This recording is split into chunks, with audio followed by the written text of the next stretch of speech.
Hi guys and welcome back to the channel Deepak Yadav Education. Welcome to the daily current affairs of 3rd of May 2021. तो guys आज है तारीख 3 मई 2021 और है Monday. आज की तारीख से जितने भी मोस्ट इंपॉर्टेंट करंट अफेयर्स बनेंगे उन सभी करंट अफेयर्स को हम लोग डिटेल में डिस्कस करेंगे। नाउ बढ़ते हैं आगे। और गाइज अगर आप लोग को इस लेक्चर का पीडीएफ चाहिए तो नीचे डिस्क्रिप्शन बॉक्स में आप सभी लोग को टेलीग्राम का लिंक दे दिया गया है। उस लिंक पर क्लिक करो और जाकर उस टेलीग्राम चैनल को ज्वाइन करो। वहां से जाकर आप लोग इस लेक्चर के पीडीएफ को डाउनलोड कर सकते हो। और अभी तक आपने इस यूट्यूब चैनल को सब्सक्राइब नहीं किया है तो सबसे पहले सब्सक्राइब कर लेना और बेल आइकन प्रेस करो ताकि आप कोई भी वीडियो का नोटिफिकेशन मिस ना कर पाओ। यह है मेरी Instagram ID Deepak Yadav education. यहाँ पर जाकर भी आप लोग मुझे फॉलो कर सकते हो और अपनी जितनी भी क्वेरीज हैं वो यहाँ पर मुझसे आप पूछ सकते हो। इसका लिंक भी मैंने नीचे डिस्क्रिप्शन बॉक्स में दे दिया है। चलो बढ़ते हैं आगे।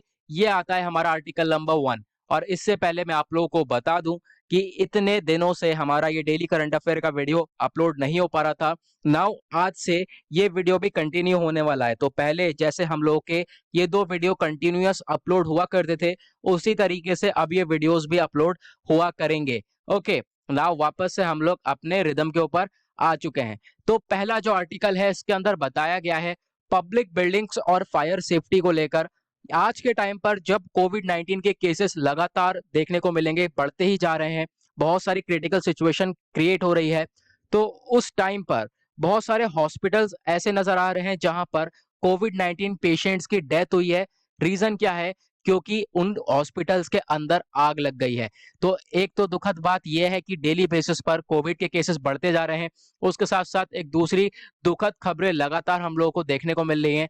कभी कोई से हॉस्पिटल के अंदर आग लग जाती है जिसकी वजह से कोविड 19 पेशेंट्स की डेथ हो रही है। तो यहाँ पे आप देख पाओगे कुछ डेटा बताया गया है, एनसीआरबी के थ्रू भी यहाँ पे कुछ डेटा बताया गया है, उसको भी हम लोग डिस्कस करेंगे। नाउ बढ़ते हैं आगे। यहाँ पे आप लोग देख पाओगे बताया गया है एनसीआरबी के द्वारा।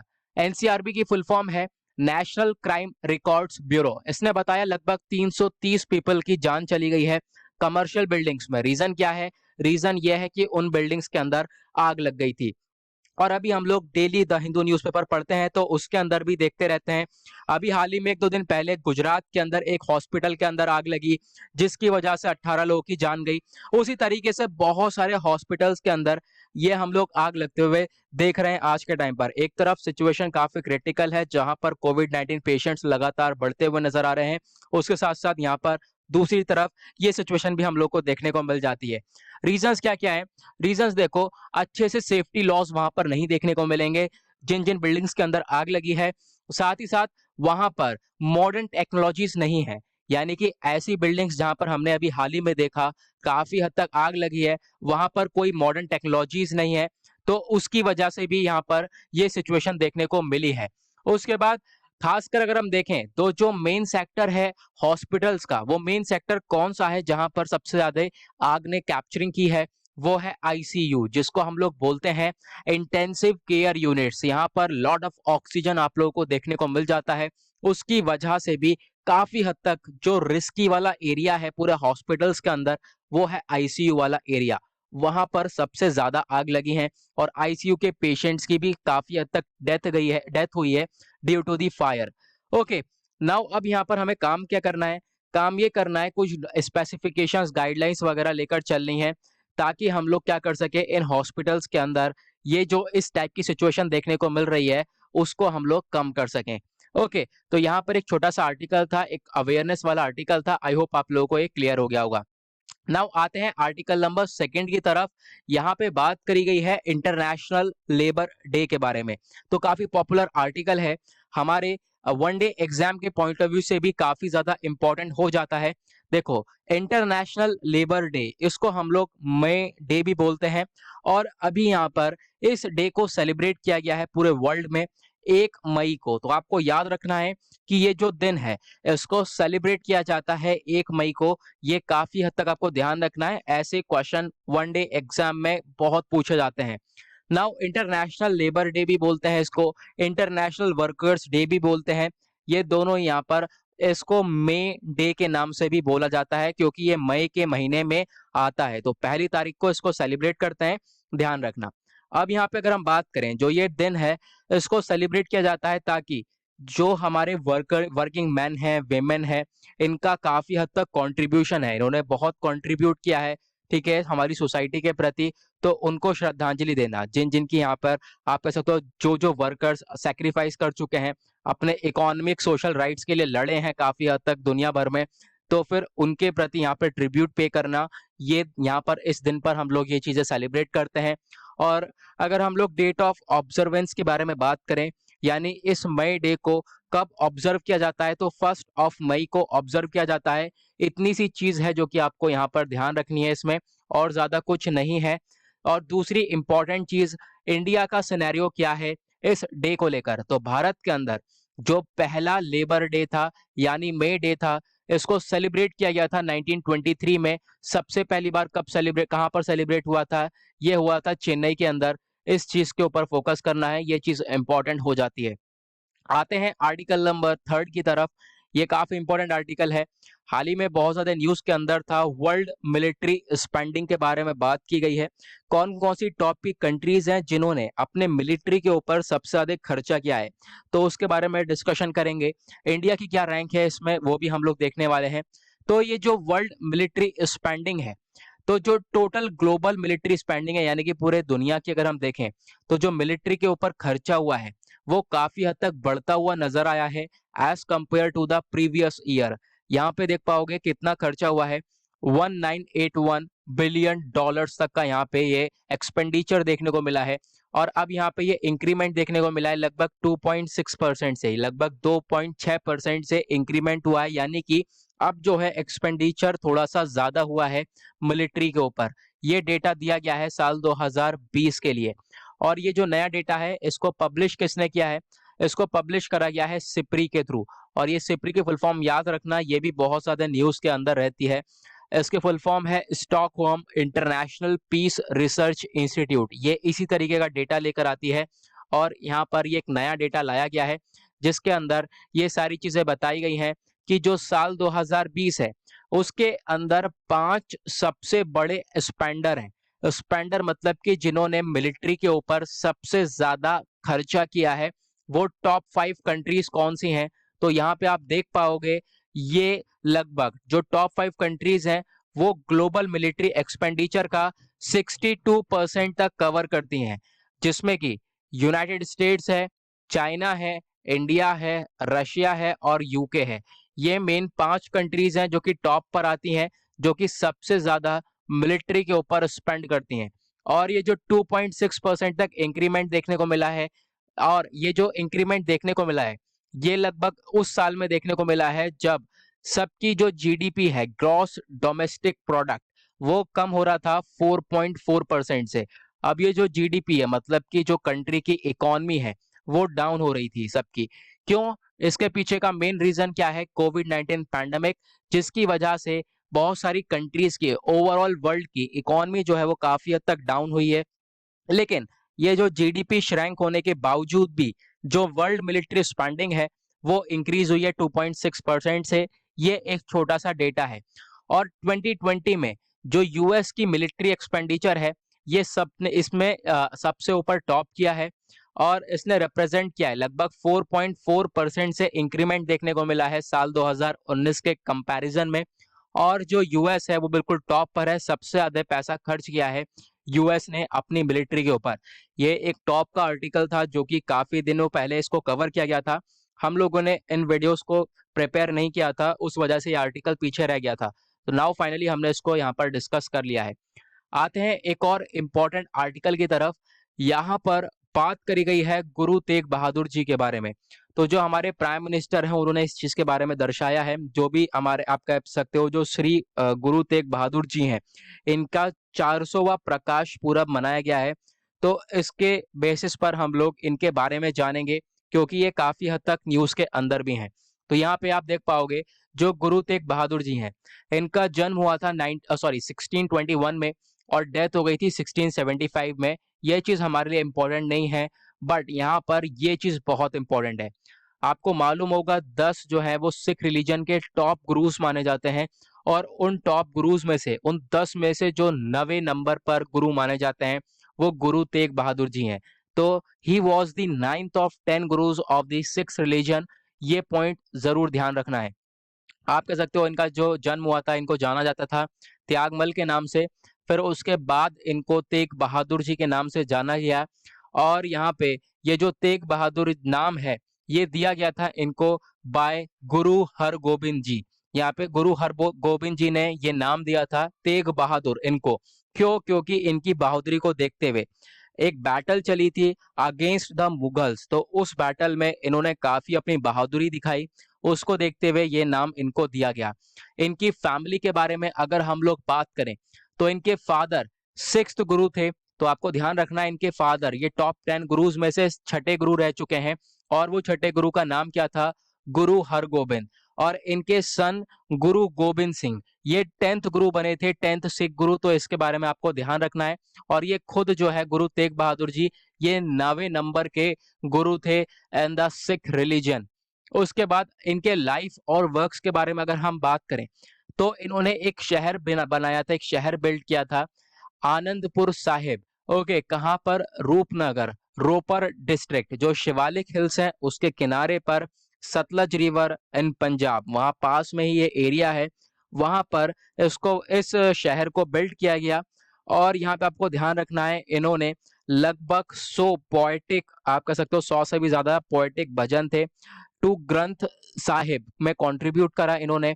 ठीक है, और अलग अलग टॉपिक्स को कवर करा, जैसे कि नेचर ऑफ गॉड के बारे में बात करी, human attachments, body mind dignity services, और भी अन्य चीजों के बारे में यहाँ पर ग्रंथ साहिब के बारे में इन्होंने कंट्रीब्यूट किया है। साथ ही साथ जो कश्मीरी पंडित्स और जो नॉन मुस्लिम्स का फोर्सफुली कन्वर्जन चल रहा था, कि फोर्सफुली जबरदस्ती इनको कन्वर्ट करा जा रहा था इस्लाम के अंदर, तो उस चीज के ये बिल्कुल खिलाफ थे, और उन्होंने खूब ज्यादा रेजिस्ट किया था, खूब ज्यादा आप कह सकते हो लड़े थे इस चीज के खिलाफ। मार्टिरडम के बारे में अगर हम बात करें तो आप कह सकते हो इनको पब्लिक के सामने इनकी गर्दन को काट दिया गया था 1675 में मुगल एम्परर औरंगजेब के ऑर्डर पर। ठीक है, तो दिल्ली के अंदर ये देखने को मिला था। क्यों? क्योंकि गुरु तेग बहादुर जी ने साफ साफ इनकार कर दिया था कि ये इस्लाम के अंदर कन्वर्ट नहीं करेंगे। इस चीज के लिए ये पहले से ही काफी हद तक खिलाफ थे, और ये जाने गए क्योंकि इन्होंने अपनी जान दी है, अपनी जान सेक्रीफाइस करी है for the freedom of religion, religion के फ्रीडम के लिए यहाँ पर ये जाने गए हैं। और आप कह सकते हो जो इनका आपका मार्टरडम है, यानी जिस दिन ये सब हुआ था, इसको शहीदी दिवस ऑफ गुरु तेग बहादुर जी के नाम से जाना जाता है। और हर साल 24 नवंबर को इस दिन को हम लोग इसी तरीके से याद करते हैं। ओके, ये नानक शाही कैलेंडर के अकॉर्डिंग ये सारी चीजें देखने को मिल जाती हैं। बहुत सारे मेमोरियल्स हैं दिल्ली के अंदर जो कि इनको याद करे जाते हैं। गुरुद्वारा शीश गंज साहिब, यहाँ पे इनका आप कह सकते हो प्लेस ऑफ एग्जीक्यूशन को मार्क करता है, जहाँ पे सारा कार्य हो गया था। और जो गुरुद्वारा रकबगंज साहिब है, ये इनकी बॉडी के क्रिमेशन के लिए यहाँ पर कब्रिस्तान जिसको हम लोग बोलते हैं, ये जगह कर आप कह सकते हो मार्क करता है। तो मतलब ये दोनों जगह हैं, इनसे रिलेटेड है, तो इसके बारे में भी आपको ध्यान रखना है। आगे बढ़ते हैं नेक्स्ट आर्टिकल की तरफ। एक और इम्पोर्टेंट आर्टिकल, एक इम्पोर्टेंट पर्सनैलिटी से रिलेटेड आर्टिकल है। ये आपके वन डे एग्जाम के पॉइंट ऑफ व्यू से इम्पोर्टेंट आर्टिकल है। यहाँ पे बात करी गई है सोली सोरभजी के बारे में। तो जो सोली सोरभजी हैं, अभी हाल ही में इनका निधन हुआ है। कौन सी तारीख को? 30 अप्रैल 2021 को। रीजन क्या था? कोविड-19 पैंडेमिक, इसकी वजह से इनकी डेथ हुई है। यहाँ पर आप इनका इमेज देख सकते हो। चलो आगे बढ़ते हैं, अब इनके बारे में हम लोग जान लेते हैं, क्योंकि ये हमारे one day exam like SSC exams वगैरह में किसी भी एग्जाम में पूछा जा सकता है। तो जो सोली जहांगीर सोरभ जी हैं, इनका बर्थ हुआ था 1930 में, और डेथ हुई है इनकी 2021 में, अभी हाल ही में 30 अप्रैल को देखने को मिली है। ये एक इंडियन जूरिस्ट थे, और 1971 में जो सौरभ जी है, ये इनको डेजिग्नेट किया गया था as a senior advocate, as a senior advocate की तरह ये जाने जाते थे। कहाँ के एडवोकेट? बॉम्बे हाई कोर्ट के। और इन्होंने सर्व किया as a solicitor general of India. ठीक है, सोलिसिटर जनरल ऑफ इंडिया के तौर पर इन्होंने सर्व किया है लगभग 1977 से लेकर 1980 तक। उसके बाद यहाँ पर आप देख पाओगे सोलिसिटर जनरल के बाद इन्होंने अटॉर्नी जनरल के तौर पर भी यहाँ पे सर्व किया है इंडिया के लिए 1989 से लेकर 1990 तक। और फिर उसके बाद अगेन 1998 से लेकर 2004 तक अगेन ये अटॉर्नी जनरल बने रहे थे। साल 2002 में इनको पद्म विभूषण अवार्ड से सम्मानित किया गया क्योंकि इन्होंने काफी हद तक डिफेंस किया, फ्रीडम ऑफ एक्सप्रेशन के लिए लड़े, ठीक है, प्रोटेक्शन ऑफ ह्यूमन राइट्स के लिए लड़े। उसी की वजह से इनको पद्म विभूषण अवार्ड से सम्मानित किया गया। इन्होंने वर्क किया सिटीजंस जस्टिस कमेटी के लिए, जिसने रिप्रेजेंट किया 1984 के anti Sikh right victims pro bono को। ओके, ये चीज इंपॉर्टेंट नहीं है, बट यहाँ पे पद्म विभूषण अवार्ड से इन्हें सम्मानित किया गया था, ये काफी इंपॉर्टेंट है। बहुत सारे प्रोमिनेंट केसेस हैं, बहुत इंपॉर्टेंट और बहुत पॉपुलर केसेस हैं जिसके बारे में आपने पक्का सुना जरूर होगा। उसके अंदर इनका बहुत बड़ा अपीयरेंस था, ये इन केसेस के अंदर कहीं ना कहीं इंक्लूड थे। सबसे पहला केस आप देख पाओगे, Kesavananda Bharati versus state of Kerala, बहुत इंपॉर्टेंट केस। दूसरा, Maneka Gandhi versus union of India.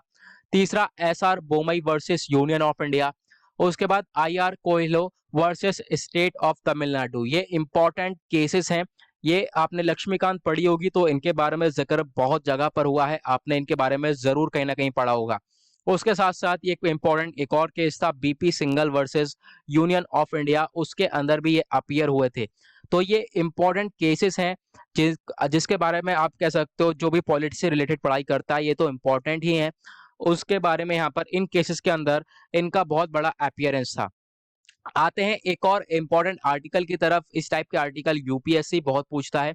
यहाँ पे बात करी गई है मैक्स 1407 के बारे में। तो सोयाबीन की एक नई टाइप की वैरायटी है जिसको फाउंड किया गया है। तो आप देख पाओगे इंडियन साइंटिस्ट हैं, भारत के यहाँ पे वैज्ञानिक हैं जिन्होंने डेवलप करा है ये high yielding post resistance variety of soybean. तो ये सोयाबीन सॉरी पेस्ट रेजिस्टेंस मतलब कि जो कीट होते हैं, पेस्ट मतलब जो कीटाणु होते हैं, कीड़े होते हैं, वो इस सोयाबीन पे नहीं लगते। ठीक है, तो इस टाइप की वैरायटी को यहाँ पर डेवलप करा गया है इंडियन साइंटिस्ट के द्वारा। तो ये जो नई वैरायटी है जिसको डेवलप करा गया है जिसका नाम है मैक्स 1407, ये कहाँ कहाँ पर सुइटेबल है, यानी कि ये हर राज्य में नहीं उगाई जा सकती। ये उन्हीं राज्यों में उगाई जा सकती है जहां पर इसके लिए यानी कि इसके सुटेबिलिटी के लिए यहाँ पर ये राज्य होगा, जैसे कि Assam, West Bengal, Jharkhand, Chhattisgarh, north eastern states, ये सभी राज्य हैं जहां पर ये जो वैरायटी है पूरी तरह से सुटेबल है, यहाँ पर आप लोग उगा सकते हो। और ये जो बीज हैं इसके ये प्रोवाइड करवाए जाएंगे किसानों को 2022 के खरीफ सीजन के लिए, और वो सब इन्हीं स्टेट्स के अंदर इन्हीं राज्यों में ये बीज प्रोवाइड करवाए जाएंगे। साल 2019 की अगर हम बात करें तो भारत ने लगभग प्रोड्यूस किया था 90 मिलियन टन ऑफ सोयाबीन। इसके बारे में आपको ध्यान रखना है, सोयाबीन 90 मिलियन टन प्रोड्यूस किया गया था इंडिया के द्वारा। और यहाँ पे कल्टीवेट किया गया था वाइडली, मतलब पूरे बड़े तौर पर इसको उगाया गया, जैसे कि ऑयल सीड्स के ऊपर हम काम करते हैं, और इसको as a cheap source of protein के तौर पे उगाया गया ताकि एनिमल को दिया जा सके, एनिमल को खिलाया जा सके। ठीक है, तो यहाँ पर वर्ल्ड में अगर हम बात करें तो कहीं ना कहीं इंडिया एक मेजर प्रोड्यूसर बन चुका था सोयाबीन का। आज के टाइम पर भी ये देखने को मिलता है, इंडिया के अंदर काफी हद तक सोयाबीन का कल्टीवेशन देखने को मिल जाता है। नाउ ये जो high yielding disease resistant variety है, यानी कि इसमें कोई यहाँ पर आप देख पाओगे कीटाणु वगैरह नहीं होते, और यहाँ पे ये जो वैरायटी है ये हेल्प कर सकती है हमारे टारगेट को कि हम लोग दुनिया का एक टॉप सोयाबीन प्रोड्यूसर बने। बहुत सारे साइंटिस्ट हैं जो कि अग्रहर अघरकर रिसर्च इंस्टीट्यूट के हैं, Pune, and autonomous institute of department of science technology, इन सब ने मिलकर कोलैबोरेट किया, इन सब ने मिलकर आपस में काम करके इस वैरायटी को डेवलप किया है, और आने वाले टाइम पर हम लोग इस वैरायटी के ऊपर और भी काम करने वाले हैं। आते हैं आज के लास्ट आर्टिकल की तरफ। अगेन इंपॉर्टेंट पर्सनैलिटी के बारे में यहाँ पे बात करी गई है। अगेन वन डे एग्जाम के पॉइंट ऑफ व्यू से आर्टिकल इंपॉर्टेंट बन जाता है। बात करी गई है मनोज दास जी के बारे में।